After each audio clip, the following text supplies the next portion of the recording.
Yeah, I mean, I'm incredibly proud of our team for finding a way to get a win on the road in Jonesboro. Obviously, we had gone into it with a bunch of guys who couldn't play. We lost two more O linemen in the first quarter. And really had to weather a really bad start. Down 10-0. Poor field position, had to overcome a lot of penalties, which part of that was the field position battle as well. And fought back in it, and found a way to win. It's been a fun group all year, but I've never been more proud of their resolve and kind of their resilience. It just kind of speaks to what they've been all year. And I told them after the game, I'm glad the game went the way it did. So I'm glad everybody got to see what this team is about, because it's been week after week, it's been challenge after challenge, and they've attacked them all. And a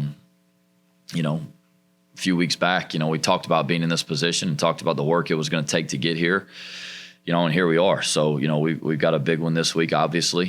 This is what we wanted, was for week 12 to mean something for us. Naturally, senior day is always a big deal, being back at home, playing a rivalry game against ULM. And then, there's a bowl game on the line, and, 8 years in a row. That's something that I'm really proud of, and it's something we're going to fight like hell to try to get done, because anytime you play ULM, it's always going to be a dogfight. It's always going to be that type of game. You turn on the tape, you wish it was a team who's out of contention for postseason. You wish it was a team that wasn't playing very hard, and you wish it was a team that had kind of fallen apart, but they're not. Coach Vincent does a phenomenal job at ULM. The kids play incredibly hard. I think their defensive line is really one of the better ones in the conference. They're big. They play hard. They do a lot of stuff up front. So, for us, it's going to be a challenge, just like the last three have been. So, something we got to prepare ourselves for and get ready to go and attack head on. Coach, I've seen it for years. You get an emotional win, especially the way you won. It's just natural to have a letdown the next week. And I know coaches don't like hearing that necessarily, but and it's senior day. I've seen some bad senior day. So just what do you do as a coach? You can't snap your fingers and make it not happen, but to address those issues. Well, I think you talk about them. You talk about the potential, fallout, or letdown after a game that's like that. You talk about all those things and having to handle those emotions well. And I'll be the first to, I don't handle the senior day emotions very well. That's always hard for me. I hate it, to be quite honest with you, because it gets me out of my frame of mind too. You talk about it, and you say why, it's important that we handle these things really well, and mature teams find a way to handle those things well.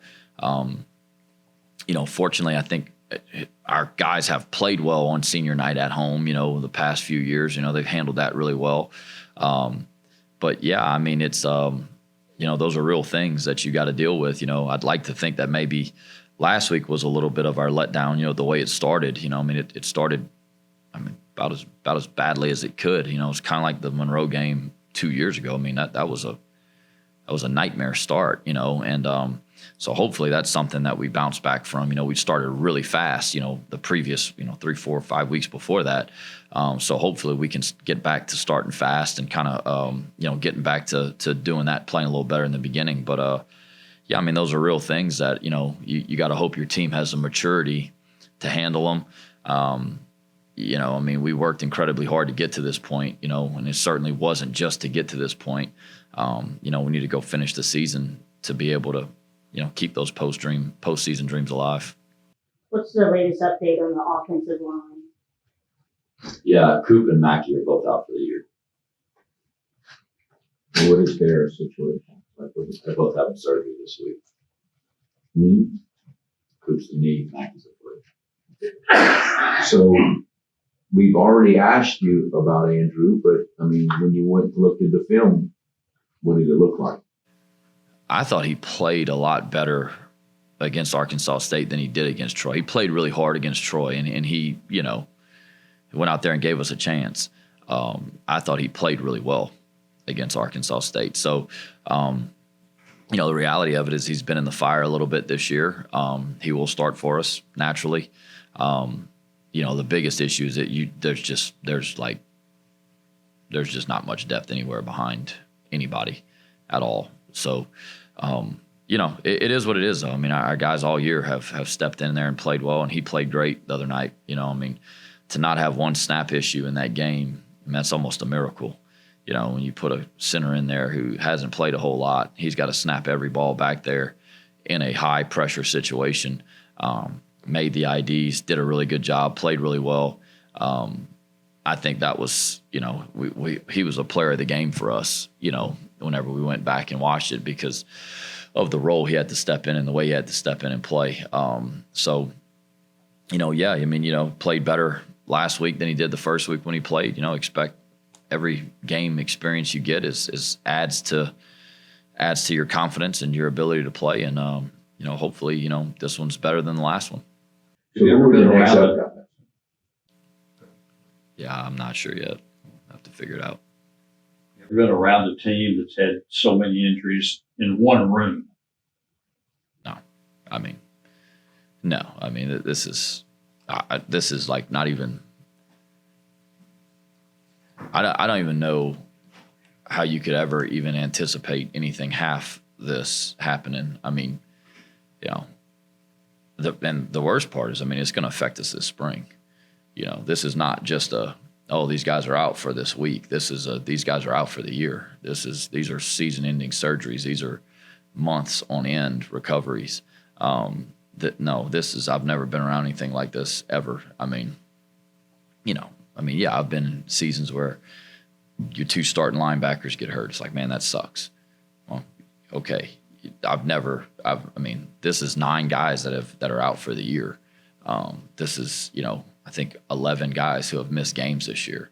That's more than a 2 deep. That's absurd. And it's something different every time. It's not, you sit there and you go back and you're like, all right, well, what can we do differently? Like, what can we? It's not. There's no pattern to it. There's no, it's these injuries are all similar. It's all different stuff. It's just, I don't know. You kind of start to think maybe you turned the corner, kind of got out of the woods a little bit, and then here you go, and in the game. Mackey's is non-contact. He's turning to run, and I have never ever been around anything like this. It's, it's hard to figure. What about Coach Former, his strengths as a coach, has helped y'all at least somewhat hold this together? Well, I would say that he and PJ have done an exceptional job in that room.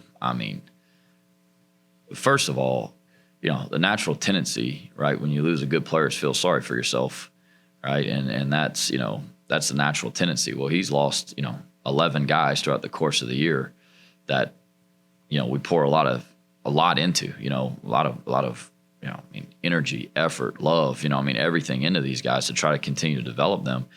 And, what I would say that he's done an exceptional job of is he's coached the young ones really hard all the way along. So those guys have stepped up and they have played well when they've had to. And, you're getting to the point now where you got redshirt freshmen and you got true freshmen that are on the cusp of playing, that were, truthfully a year or 2 years away from playing. And they're going to go and they're going to play well if they've got to. I think he's done a great job with the older guys and the leadership in that room of kind of keeping that vision the same. Like, hey, bring these guys along. This is how you can help them. But Coach Former has been, unbelievable. Last year offensively, when he got here, he brought a lot to the table, and the way he wanted to do things and the way he coaches it and teaches it and how he sees it, and made us a lot better on offense last year. This year we've had to kind of reinvent ourselves, 4, 5 times over this year, just with what we can and can't do and the way we got to play the game to win. And he's adjusted and adapted it week after week. And he's done an unbelievable job. We ran the ball for 200 yards the other night with our two, with 10 guys and 10 guys that weren't able to play. It's what he's been able to do is unbelievable. And, it's a testament to him and PJ and those kids up front. You can have the best plan that's ever been made. But if the players and the kids won't execute it and they won't work for it, then it doesn't matter. So it's twofold, right? It's a coach that has a vision, has a plan, has the expertise to be able to teach it, and it's players that want to soak it up and want to learn it, and they work with urgency. And fortunately, we've had both. I mean, if you'd have told me this would have happened at the beginning of the year, I'd have told you we might not win a game. I mean, it's, and then the defense steps up and plays their tails off, right, when they're down people. I mean, they controlled the line of scrimmage the other night. I mean, then your wide receivers who struggled early in the year, they have stepped up and played really well. You got a quarterback who stepped in there and been a spark for this team. I mean, everywhere along the way, you've had people that have just stepped up. And that's why, I tell people, I mean, I'm more proud of this team than any other one I've ever been a part of for what they've been able to handle and weather. And I mean that. Blake Bates and Renell, after watching film, what do you like about what they did and what they brought? Lake does a really good job communicating back there. Really smart kid, plays really hard. He's a good tackler. Renell was, flying around out there. I mean, he was in the right spots. He missed a couple tackles and things like that, but he was flying to the football.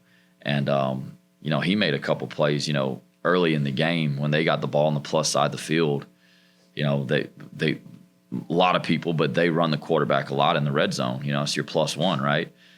He takes off on his own read, and Renell flies downhill and knocks it back into the pursuit and stops, and they have to kick a field goal in that first drive when they got the ball in the plus 36 after that bad punt.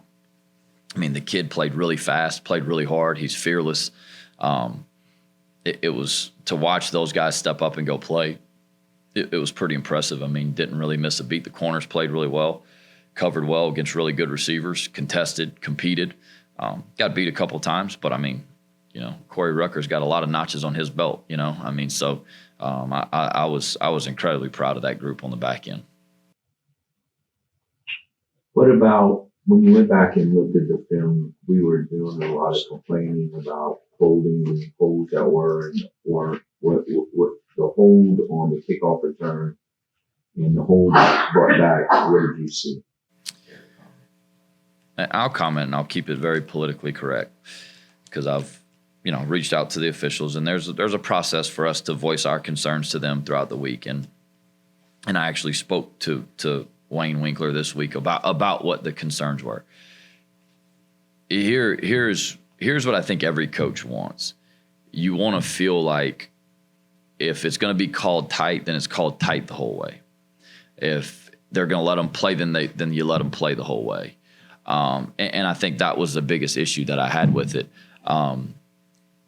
Was the hold on the kickoff return? Could you have called it a hold? Yeah.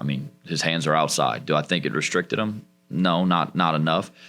But there are returns on the other end that are the same. Does that make sense what I'm saying? And I think that's all that anybody wants is, truthfully, most of us would like for them to let more of it go than call it, because no one really wants that. 11-1 though in penalties, that's hard to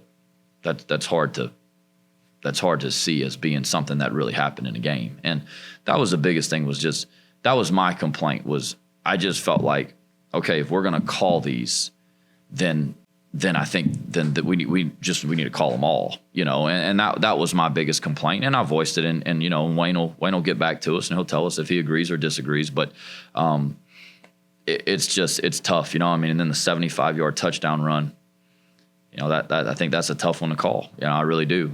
Watching it over and over and over again, I think that's a tough one to call. But the bottom line is they called them, and we're going to coach it. And we're going to coach playing with more discipline and keeping our hands inside and moving our feet and finishing. We talk about 2 to 1 to none. Kind of running them out of there and not getting in position where you look like you're holding.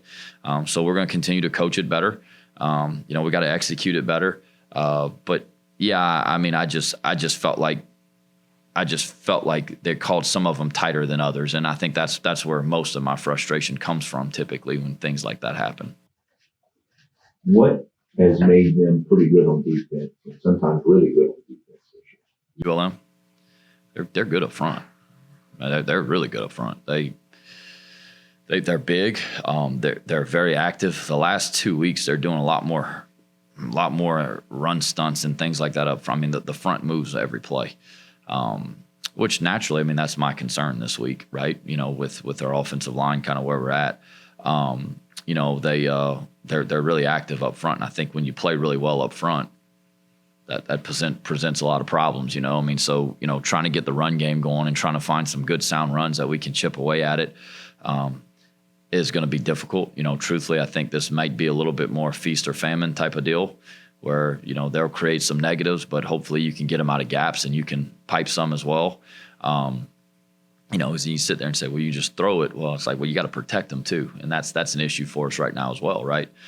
So we've got to find a way to better run the football where our play actions and all of our stuff that comes off of that kind of is a little bit more effective. But, yeah, I mean, I think defensively, I think it's a really good unit. I mean, and I think it certainly starts up front. I think that's a good group they got. Your wide receiving core, is the rotation a little different than like 3 or 4 weeks ago? It seems like. I say, you know, the only I think Strother's probably playing a little bit more than he was. He's playing really well, you know, and it's not. You know, Rob is in the return game and all that stuff, and Rob's still playing well, making plays in the games. Had a couple of catches last week that were big catches for us, you know. But Strother's playing really well, you know. I mean, so I think when you have guys that are playing really well that are add value to your team, take reps off other people, you do that. You know, we've gone with Charles and Shelton a little bit more than maybe we rotated them early. You know, but Dale jumps in there and still takes, you know, good reps for us and goes out there and plays well for us. And, you know, and Jaden Johnson's playing a little bit at H, you know, whenever Charles needs a break, you know, whenever we're in 11 personnel. But, you know, I mean, this time of year, I think everybody's kind of had an opportunity, you know, at this time of year, you know, especially some of the games we've been in where it feels like every drive is pretty critical. You know, you got to have the ones that are playing the best out there in that moment. And that's kind of where we're at right now. I mean, it's some of these young guys I'm still really high on some of these young guys that maybe aren't playing a ton right now. I mean, I think the future for them is really, really bright. You know, it's just kind of the way that the season's going a little bit. And we feel like it gives us the best chance right now to go out there and be successful.